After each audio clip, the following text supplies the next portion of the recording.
Hello, everybody, and welcome back to the Upside Swings NBA YouTube channel.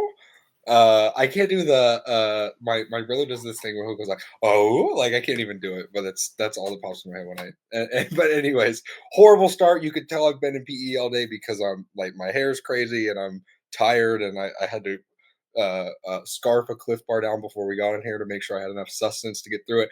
But I'm being sustained by anger right now. Not at anything for the children. The children were fine, but sustained by anger about the NBA draft lottery. We're going to talk about just kind of some instant reactions. We'll have some more kind of team specific discussions, maybe as a YouTube exclusive too down the line. But this is going to be a YouTube only video. So this is our first time doing something like this. I hope you guys enjoy that. Before we get too much into the lottery, Coop Stone, my friends, how you doing?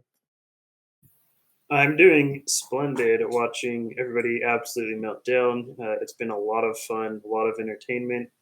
I don't lose anything from it because I'm not in the lottery. And I'm just enjoying people absolutely lose their minds over the Dallas Mavericks repenting from their sins this quickly. But I guess we can talk about that in a little bit. Stone's evil. He was texting us during the break between the top four and the rest of the lottery that he wanted the Spurs to win. So that tells you the kind of the kind of immoral, evil man that he is deep in his core. I'm slightly less pissed, but I go for my Rockets. I wanted us to jump, but it's okay because I've had enough. I'm not greedy. I'm not like somebody else here whose name starts with an S, who's obscenely greedy. So I ready to talk about it because this is one of the things that has ever happened in the National Basketball Association. As a Lakers fan, our whole identity is to be greedy, so you can't really fault me for that. That is the truth. All right, let's just kind of talk about this. So obviously, the big result from the night, the Dallas Mavericks move up 10 spots to secure the number one overall pick. And I thought it was hilarious on the lottery night because everyone except for Cooper Flag was saying about the fact that just Coop is going to be a Dallas Maverick. And Coop was like on the podium, like being kind of sly when like Kendrick Perkins and whoever were interviewing him. But everyone else was like, "Oh, you're going to be a Maverick. You got look at this surrounding core you got." Let's talk first about we'll save the discussion about basketball gods and ethicality and all that for later. Let's talk just about kind of our initial reactions to the Mavs securing this number one overall pick and what our feeling. Are they going to keep the pick? Are we 100% certain it's going to be Coop? And then how do we feel about Coop in that spot? Coop, I'll to you first, obviously, as it is your namesake. Yeah, he got all of his powers from my name, so I guess it's only right. I feel like if you're the Mavericks, there's a little bit of talk about trading it for Giannis. At the end of the day, I think you have to stick with Flag here.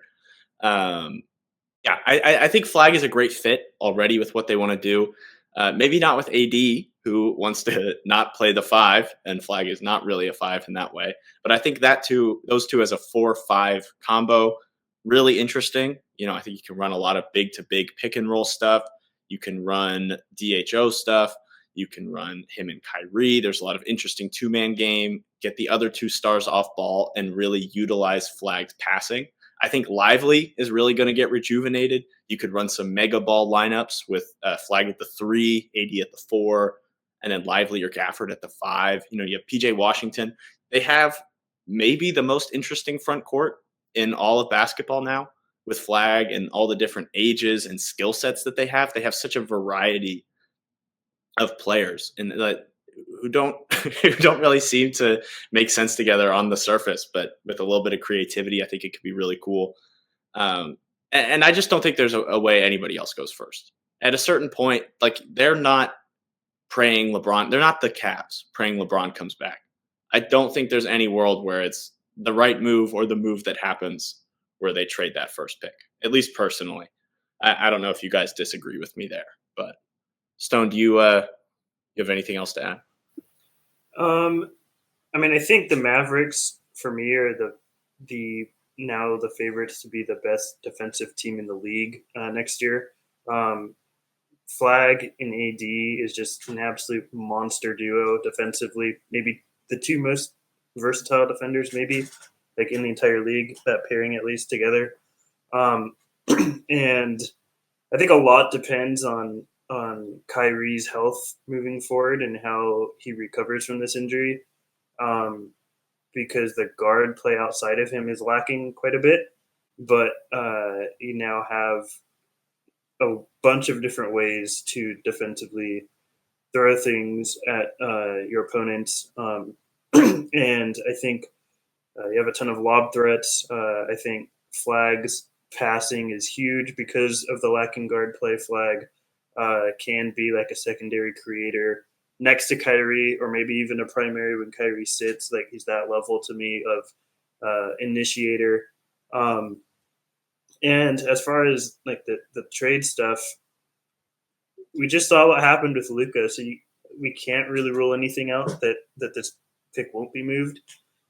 I would say it's unlikely, but I also would have said that about Luka. So um, you never know, I guess, now with the Mavericks after that deal, but I would assume it's unlikely, and it would have to be a move for someone of like a Giannis caliber for that pick to be on the move. But maybe he's looking for another AD caliber type player.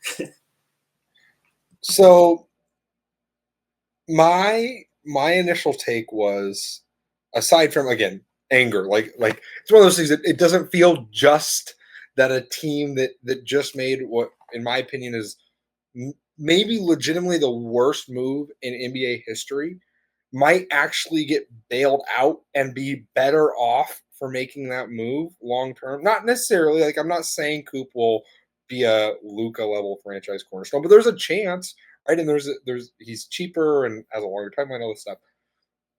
I also then got immediate flashbacks to the last great Duke power forward, who was drafted to a team that decided that because they had this player, they should go try and win way too early, and they have struggled to build a competent roster around him since. Now, some of that is that Zion has been hurt forever, but some of that is that the Pelicans' strategy of team building has just not been very good. And it started initially because they rushed it year one.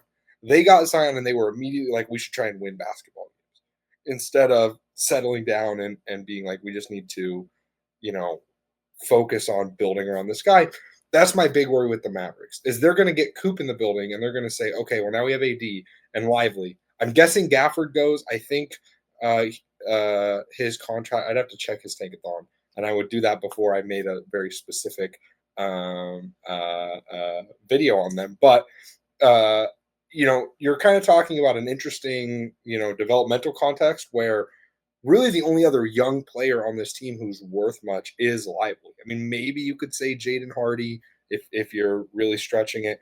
Other than that, this roster is a lot of vets, win now guys who were not particularly good at winning. It obviously, I think Kyrie is still a great basketball player when he's healthy, but he's going to miss this whole next season.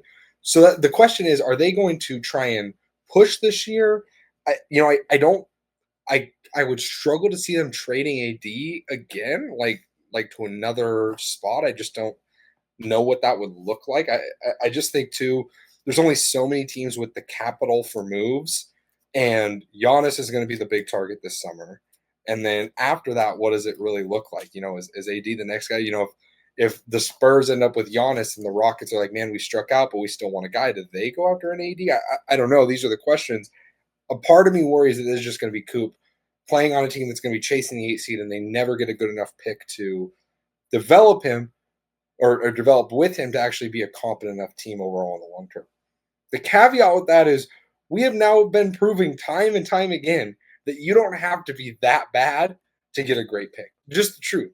There is maybe now is the time to talk about the ethics of the draft lottery. This draft, the change in the draft lottery, I don't think has actually done away with tanking at all. In fact, I think more teams are tanking. You're seeing teams, bow out of chasing the 8 seed even earlier. You're seeing teams accidentally scrape into the play-in and then try to lose that game because they don't actually want to make the playoffs. And some of that is because there's now a greater chance for teams to lower in the odds to, improve their draft slot. So maybe this stuff doesn't matter. I don't know. These were just some thoughts that ran through my head. Again, we'll have kind of specific videos on every team down the line, or at least every lottery team. But let's talk about the Spurs next. So the Spurs jumped 6 spots to the second pick, and they're an interesting spot here because Harper is the consensus guy at 2, but the Spurs also have Atlanta's pick at 14, and it sounds like they're at least considering big game hunting. I mean, Wemby was an MVP caliber guy this last year, and it seems like before he got hurt, he was at least a top 5-ish MVP type guy. It seems like the Spurs are maybe ready to push those chips in. Stone, what do you think is going to happen here? What I think is going to happen, I don't know. I have no good answer for you because I think there's a 50-50 chance that this number 2 pick just never plays for the Spurs. And the other 50% chance would be I'm pretty sure they take Harper. If I am them, personally, I would take Harper because of the perceived value across the league that he has in comparison to anyone below him and look to move him. But whether the Spurs believe in moving him or keeping him and just trying to fit him in between Castle and Fox is TBD. Personally, I would not go that route. I'd like to test the value across the league, but I would take him second just because the perceived value seems to be much higher than anyone else below him. So if they do keep the pick, I'd feel pretty confident they go with Harper.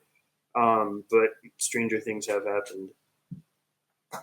This reminds me a lot of the Wemby year, 2023, when Charlotte was up at 2 and they had the chance to take Scoot, and everybody just kind of lambasted them for not taking the talent. If you're this bad, take the top talent available. And as much as, Scoot has been better, and it's still kind of TBD on both of them, I don't want to make any huge proclamations. I do think that getting the guy who fits better with your best player in Miller and fixes one of your bigger weaknesses and your complete inability to shoot. There's something to be said for taking a guy, maybe an Ace Bailey who maybe doesn't fix your issues, but maybe I just don't want them to take somebody actually good, but because I'm a little bit of a hater. But I think the best move for them is to get rid of this pick before the draft, right? Because you lose so much of the flexibility and you lose so much of the value, right? And as much as people want to talk about, oh, Harper's great in his own right, and you got to take the value, if you're actually going to build a serious team around Wemby and Fox, you got to get rid of this pick. You got to find a guy who can, play off ball, really defend, and really help out your good players. The Spurs are really bereft of good value contracts and high value players. As much as I like a guy like Devin Vassell, that contract and just the style of ball they play has really diminished his value. Sohan around the league does not have that much value. A guy like Keldon Johnson, not a ton of value. So they need to find some way to extract value from this pick, and you're going to lose. Even if Harper's great, you lose so much value the second you drive that car off the lot. The second you make that pick, you lose a ton of value. So they got to do something with it before the draft happens, or just I do think taking Harper and putting him with this core would be kind of a nightmare. I will say too, and sorry to jump in here, but I think what you're saying is true, but there is a window to obviously trade that pick before the season starts, and maybe there's just not enough time to get a deal of that magnitude done on draft night. But for the teams that I would assume the Spurs would want to be talking to get a superstar, maybe it's Giannis, maybe it's KD, who knows, but whatever team is looking to trade their superstar is probably looking to start over. And I think of the picks in this draft, Harper probably has the most perceived value of someone to be a franchise quote unquote cornerstone to start your franchise over with. So, although I do agree you do lose value on by not trading before draft night, a lot of times it's hard to get a deal of that magnitude done in that amount of time. And I think there is still plenty of opportunity to move someone like Harper before the season starts, but still maintain the value that he has for the type of team that Spurs would be talking to. Yeah, I mean, listen, if I'm the Spurs, I don't even think about taking this pick, to be honest. Not because I'm like all about accelerating or anything, but Wembanyama is the type of player that he is already at a point where you should be thinking about maximizing every part of his potential career. And that means starting to think about winning now. He's in that Tim Duncan, you could even argue Jason Tatum type mold where this person is ready to win early in their career. And there will come a time where you will have to rebuild a team around him. And you're going to have to just be okay with that. I don't think this is the type of guy where you're like, hey, let's try and, draft a core and get the right guys who are all in the same age curve and try to win, in a 5 to 6 year chunk here in the prime of their career, and then understand that it's going to fall off eventually. That's your Shea Gilgeous-Alexander. Okay, great player. I love SGA. SGA is not a one-of-one superstar in the way Wemby is, and you should understand that. And you should also understand that the truth is Wemby is fucking 7'7". There's a world that he can only be so healthy for so long, and you should think about maximizing him in whatever way it takes. I think Giannis had a really underrated year this year. I think he was a great player on a team that, if you took him off the roster, would have been the worst team in the NBA this year. Including Damian Lillard's up and down health throughout the season. He is still a great, great basketball player. I think he's a potentially really interesting fit with Wemby, who will make Wemby actually play real basketball. And I actually think he fits well with De'Aaron Fox too. That's the other elephant in this room is Dylan Harper is fairly replicable with both De'Aaron Fox and Steph Castle. Now, I personally still don't think Steph Castle is very good. I know he won Rookie of the Year. I don't want to get too into it. I know this is a take I will get absolutely flamed for in our comments, I'm sure. But I think that he was maybe the most damaging offensive player in the NBA this year. He just got a lot of volume because the Spurs got to a certain point where they were, kind of losing all the time and willing to just give him those reps. And he got better. And listen, I still think there's a path to value for him. But if he's a guy where you're like, man, he's untouchable or he's a future all NBA player, I just don't see it. There's just what is the actual path to value in that realm for him? He's a good guard finisher, who's a solid one-on-one defender, but not a particularly good help defender. He gets bailed out a lot by having Wemby behind him, the truth is, and he also can't really shoot right now. De'Aaron Fox, not a great shooter. If you trade for Giannis, not a great shooter. I mean, if you are going to draft someone here, this is where I'll make the Con Canoopal argument, where get a guy who's a great off-ball mover, shooter, scorer, who also has on-ball upside. That'd be if I was going to draft anyone for the Spurs at 2, it'd be Con Canoopal. Spoiler alert for when we eventually do our mock draft stuff, but he's going to be my guy at 2. I've started to watch enough into this draft. There is no one that's going to pass Con Canoopal. I feel confident that he would be my number 2 guy in this class. So that would be my argument there. But I imagine this pick gets traded. Let's talk, kind of generally now. We don't need to go pick by pick. What are some other, Coop, I'll throw this to you. What are maybe 1 or 2 other big fallers or risers or whoever that really stand out here that have the potential to do something really interesting in this lottery? I mean, you said we won't go in order, but the obvious pick there is the Sixers, right? There's a lot of. I think that this is really hard. This is a really hard spot to be in. I think that they have a really good, draft team. A really good scouting program over there. So I trust they'll make the right decision. But their first instinct has got to be to use this to trade for somebody, right? There's only they have McCain, they have Maxey, they have this kind of slightly younger core of guys, but this is a pick that has real value. this is a pick that could. The problem is that your instinct, it kind of reminds you of Golden State getting 2, the Anthony Edwards year, where it's like everyone's just talking about, oh, they're trying so hard to trade the pick. Oh, they're trying so hard to trade the pick. But because of the kind of 2-man nature of this class, and honestly, it's a one-man draft. The value falls off completely after flag, no matter who you think is your second overall player. And then getting at 3 and not even getting, probably not even a shot at Harper is just a really hard spot to be in, because you can't sell that, like Stone talked about, you can't sell that idea value of Harper to another team, right? You can't sell that kind of rebuild it all kind of value. And there's players I'd really like at 3. There's players I'd love to take. I really think that, Khan would be a great pickup here. I think, trading down, getting some of the bigs or forwards in this draft, I really would like Derek Queen here with their really fun shooting infrastructure and clinically insane head coach in Nick Nurse. But I think that you're never going to get the value that you want to get for the 3rd pick out of a trade. So they're probably just going to stick here. They're not like, you're not going to get Giannis with the 3rd pick. You're not going to get maybe you could get Kevin Durant, but the Suns don't value picks like that. The Suns are on record talking about how much they hate draft picks. So I don't think that they're going to take, this 3rd overall pick for KD so I think they're just going to stick, and they have a tough job.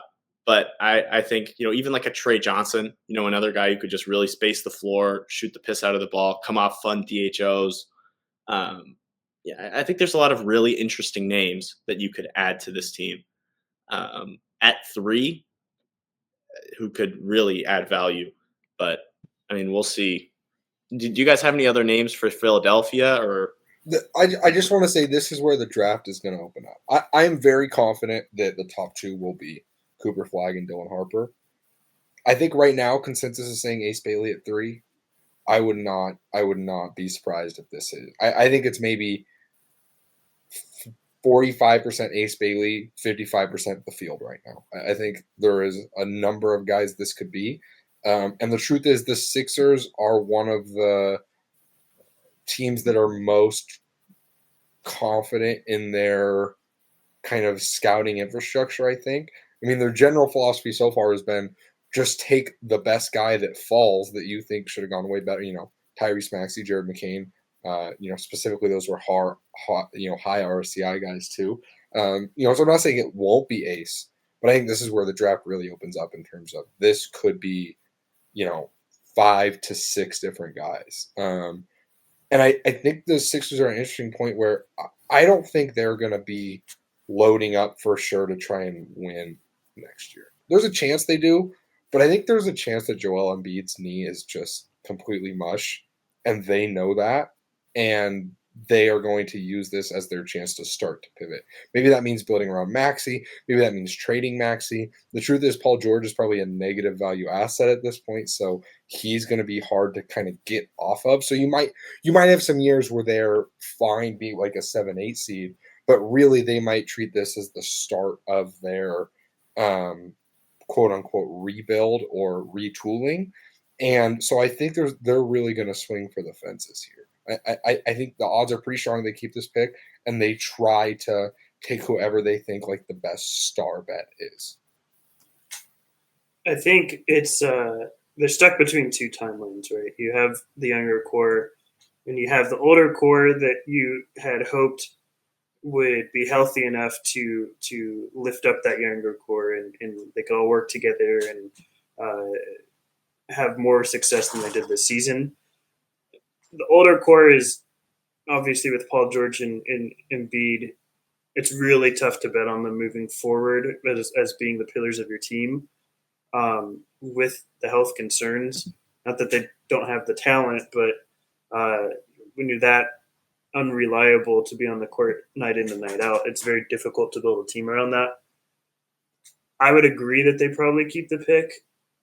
I would lean towards Khan very strongly here if I am the Sixers. I think that he's very clearly – there's a clear top 3 in this class to me. Obviously, Flagg is head and shoulders above 2 and 3, but there's a clear top 3 to me, and I think Khan is 2 or 3 dependent. I would take him because Harper will be gone at pick 2, no matter who's picking there. And I think he fits both timelines where uh, he's obviously younger, but I think what he does is really can contribute to a team right away. Like he just has a skill set to be a factor to whatever team he goes for and be a positive NBA player, which is rare for a rookie. I think Khan can do that. I would. I really like the ace fit here, but I really like the ace fit assuming health with Embiid and Paul George, which is not something I'm willing to do. And I just like Khan too much more than Ace to really consider anybody but Khan. But if Khan in some world were not there, I would consider Ace. But at 3, it's Khan or bust for me here. And I think they really should look at him. What I will say is, I feel like I don't know how you guys feel. It feels like right now Flag, Harper, and then in some order, VJ, Ace, and Trey Johnson are like kind of the top 5. So the 6th pick is really where I feel like things really, really open up. And I think that is a pick that really could go a lot of different ways. Obviously, I'll let Brice talk about Utah, but I feel like the 6th pick is after that chunk of wings with VJ, Ace, and Trey. Maybe it's Khan, maybe it's someone else, but I think that's really where like the draft blossoms and it's going to be a wild ride. Yeah, Brice, lament a little bit for us about the outcome for your Jazz and just the all 3 of the bottom 3 teams as well. Just be sad for us for a little bit. Yeah, it's frustrating because I understand the NBA is trying to de-incentivize tanking. Like that was the whole point of things. But it doesn't work when these small market teams don't have other avenues to get out of mediocrity other than the draft. Now, the truth is, I'm happier that the Jazz are at 5 than if they were at 2 or 3, to be honest. Now, at 5, there's a chance they take Jaeger Demon, so I'm not super happy. But like if at 5, it's much more likely they take Khan, Derek Queen, or Trey Johnson, all guys who I like better than Harper or Ace. So I'm happier in that sense. But I'm not happy that, in sort of a general overarching sense, that the NBA is punishing small market teams for doing what is generally the only way they can get better and what I think is good basketball practice. Now, obviously, I'm not saying guarantee that they should, be a top pick, but I do think the odds should be less flat. I think the 3 worst teams, especially, if you are that committed to losing that you can be a bottom 3 team in the NBA, you should have solidly juiced odds. As far as it goes, I do agree that it feels like VJ, Ace, Trey Johnson is kind of the top. I do think Khan's going to sneak in there. I think that uh, you know someone like Jeremiah Fears could sneak in there. I'd be a little surprised. Don't be surprised if Derek Queen sneaks in there. I think that a lot of teams are going to see the success that playmaking bigs have had in the playoffs and in the last few years in general. I think a team could make a surprise move on a Mullock. All types of guys. I do think that this draft really has a fairly stark kind of top 10, maybe. I think around 11, where it's like Ace Newell, Jace Richardson, Colin Murray Boyles, Noah Songe. Those guys, I think, are a solid step below what the top 10 is, but obviously there's lots of places that this could jumble. I do think there are a few landmines that I hope teams like the Hornets, the Jazz, and the Wizards avoid, because those teams are so bad that I think this person, there's a couple people in this top 10 that could really hurt them. I think a Fears would be a real landmine pick for a lot of these teams, where he's going to get a lot of usage early and command, certain parts of the offense. And then not be great. And I also think all these teams, except for maybe the Wizards, have better point guard bets on the roster. If I'm the Jazz, no way I'm taking Fears. I'd rather just see if Isaiah Collier can do it. And maybe he can't, but I don't think Fears is a meaningfully better pick there. Malawak, I think, is going to really struggle on a lot of these teams without creation. I think he would look so bad. He'd look Christian Koloko bad early in his career if he ends up on a lot of these teams. I think Jace Richardson is interesting, but I think Jace Richardson is the type of guy that needs to be on a good team too, or at least a competent team. If he's on a bad team, I think it could look really rough. Demon is an obvious one who I think gets talked about in the top 10 that could be a real worry. Is someone going to reach on like a Danny Wolf? There's a lot of interesting don't be surprised. This is always the thing, but if I do think there's a chance that surprise lottery pick Janai Broom is something we're talking about on draft night. There's always at least one. Yeah, I think there's a chance that he is the what was his name from Boston College, Justin Robinson of this draft. Jeremiah Robinson, wasn't it? Is that you're probably right. But anyways, I'm interested to see what that looks like. But overall, I do think I think Portland got a bad rap, and a lot of these teams are probably rightfully pretty frustrated that 3 teams get a jump into the top 4. 2 of them get a jump way into the top 4. And I do think, specifically a team like the Wizards, it could really hurt because I do think there's a bit of a drop off after, 5 or 6. And there's a lot of teams that are, I think, going to be really struggling to figure out what that group, looks like after that top couple guys goes. Stone, what other teams maybe stand out to you right now that are in an interesting spot here in the lottery? I'm really interested to see what Toronto does here. The obvious, thing is length for them, whether that be Malawak, whether that be Demeen. But you can't look at this roster and ignore the shooting, the lack of shooting, and I'm really interested to see what wins out there. Is it because at that range, there's not really someone that fits both. Obviously, I mean, McNeely is probably the closest thing to a lanky shooter, but it feels a bit high for him at 9 there. So I'm really interested to see sort of how Toronto, how much they can have any sort of self-control when it comes to wingspan and length. Will they still prioritize that over spacing? The Pelicans, this feels like a team that is perpetually in the zone of that can go 10 different ways on draft night, and at least half of them, or if not more, are you can talk yourself into it because you just don't know what the roster is going to look like. Do they move Zion? Do they draft as though Zion is still there for the long term? Do they draft as though they're starting fresh and turning a new page? Maybe that's hard to do at pick 7, but I think there's just so many different ways they can go that it really intrigues me there. The other team, too, that could go a lot of ways for me is Chicago. They seem to have something here with the backcourt.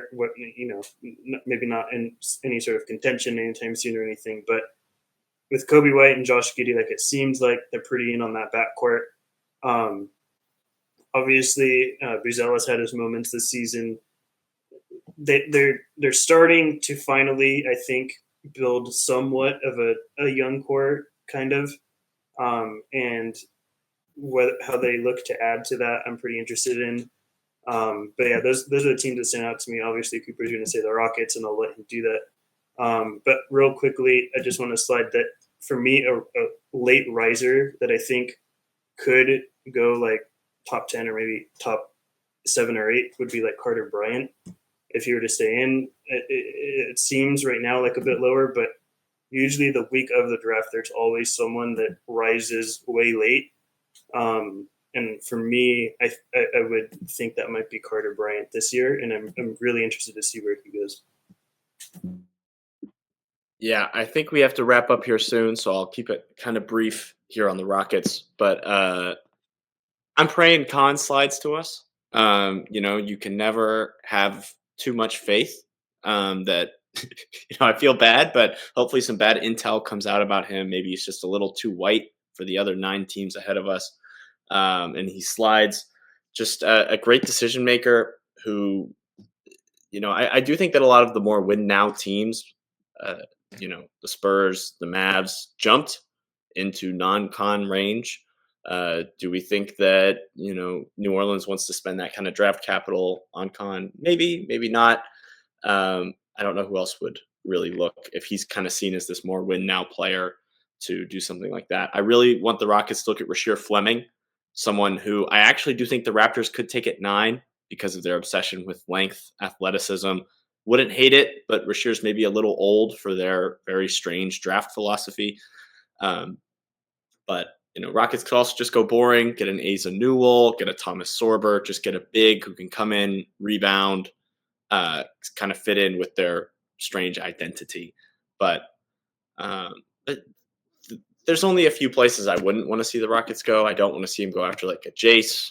I don't want, if Fears falls, that would be a mess. I honestly don't want to see Colin Murray Boyles, and not just because I don't like him as much as some people, but we don't need more non-shooters on this team, and that's kind of the point I'm at. I don't think Boyles brings anything meaningfully different than a Atari or a Jabari, even a Şengün defensively. I think, honestly, Şengün's gotten underrated defensively the last few seasons.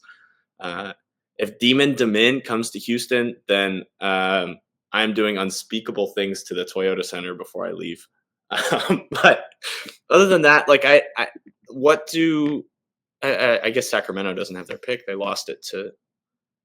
But what did the Bulls do at 12? I think is really interesting. I think there's a world they take Demin and they put him and Giddy together in the backcourt, and there's just some gross stuff going on. I think the Bulls have a real chance to be the take an older big earlier than you would expect team. Broom, Wolf. I wouldn't call Murray Boyles an older big, but maybe, Thomas Sorber is an older, but potentially. I think that's a team that's going to look at their roster and be like, man, Nikola Vucevic is cooked. He's done.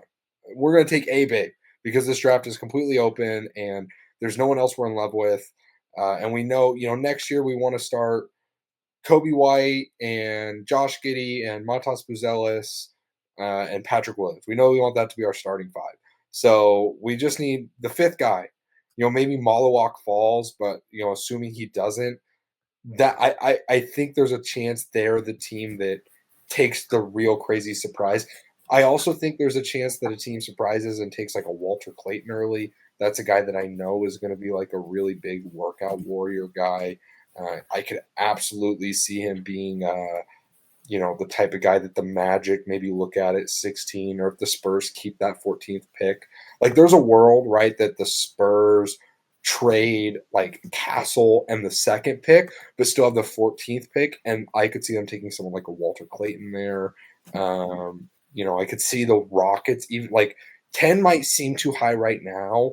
I could see the Rockets taking a Walter Clayton early. There's certain guys that you just know is going to be are going to go earlier than you might think, and I think Walter Clayton is one of those guys. Especially, listen, the truth is, if Jalen Brunson goes on a title run this year, all of a sudden every NBA team is going to have owners who's the best old guard in the NCAA this year. And that's just how the NBA works sometimes. And Walter Clayton is legitimately a good basketball player, and I think I'm going to be pretty high on him. But that's a guy who I could see getting reached on and potentially being a surprise lottery pick too. I know we got to get out of here soon, fellas. But Stone, Coop, do you guys have any final thoughts you wanted to say before we get out of here? Just really quickly, do you think we get some sort of crazy level Georgios Papagiannis or Thon Maker type lotto pick, like someone completely just bottom in, projected in like the 40s or 50s that just out of the blue gets taken. No, because the Kings don't have their pick this year. Fair enough. I could see that happening with Condon because Florida, won the chip. And, although I'm not in love with any other big man, maybe that's the Bulls pick. Maybe they fall in love with their white big man. But I don't know. Maybe there's not – maybe like a Hanson Yang. I was thinking Zakarsky. Or Zakarsky. That was going to be the other one. Workout Demon, Rocco Zakarsky. Guys like that. When is the world going to wake up to my French Kings, Noah Penda and Maxime Reynaud, and are they going to finally be consensus first-round picks? Top 10 pick. How about Noah Penda, top 10 pick? I legitimately will have both Noah Penda and Maxime Reynaud in my lottery comfortably. Goat. You absolute goat. I'm fully like just take good basketball players pill. Like I don't give a fuck. If you're 7'2" and you are good at basketball, you belong in the league, my friend. I don't know why Maxime Reynaud is projected at 41 by Tankathon. Like that's one of those things. It's just like I feel like sometimes like I'm watching a different sport from certain people. Like I don't know how you could watch him and think anything other than easy, obvious NBA. I've been saying this for like 3 years with Reynaud. Coop knows because I was so annoying about him a couple years ago when we were doing FIBA stuff. I was like, dude, like, why is Reynaud not a consensus first round pick? Like, I just don't get it. Like, 7'2" dudes don't move like that and also pass and block shots and make outside shot. Like it's so obvious to me. But maybe I'm wrong. Maybe I'm stupid. I don't know. But those guys are both like my French Kings. That's all. Penda being top 10. I don't tell you this enough, Bryce, but you're a beautiful man. That is a beautiful assertion there. Okay, stop glazing each other. There's a chance he breaks into my top 5. I'm not gonna lie. Oh my! You guys are sick in the head. Okay. All right, Coop. Any final lottery thoughts? I don't know. I'm waiting for that Con Knipple, gas mask hitting the bong type video to hit the timeline. So then he falls to 10. That's I'm waiting for Raphael Stone. No one is gonna know the Laramie Tunsil reference. Okay. Everyone here is too nerdy to get the Laramie Tunsil. They're too basketball pilled. Fuck. Okay, my final question for you guys. The top 5 goes Cooper Flagg, Dylan Harper, Con Knupel, VJ Edgecombe, Trey Johnson. Who are you taking at 6 as the Wizards? Derek Queen. Easy. Him and Sarr is so goated together. Who am I taking? Yeah. Probably someone dog shit from Stone. He's going to take CMB here. Ace Bailey? I think I might take Noah Penda. I'm not going to lie. Yeah. That's low French connection. I'm taking Kasparas Jakusianis. I know that's not how you say it, but that's how I want to say it every time. I know it's Shakachonis, but I might take Kasparas there. I might. Kasparas? Yeah. I swore it was Kasparas. At least you guys aren't calling him KJ again. That shit pissed me off. That was awful. Coop couldn't get any clips. All right. That's all we got on the lottery. I mean, I'm sure we're going to have, like I said, we're going to have more discussion on this. We're going to try some different things here with the YouTube specifically. So tune into that. Subscribe to the YouTube channel. Give us a like and, I don't know, share or comment or whatever. Tell us how stupid we are for not liking Harper or Ace or Steph Castle as much as we should. They already do that, but do it more. Yeah, tell us why we're dumb and bad and don't know ball. Tell us your thoughts on the lottery, your immediate reactions, your later reactions, all that fun stuff. This has been the Upside Swings NBA Draft Show. We hope we hit our ceiling. Thank you.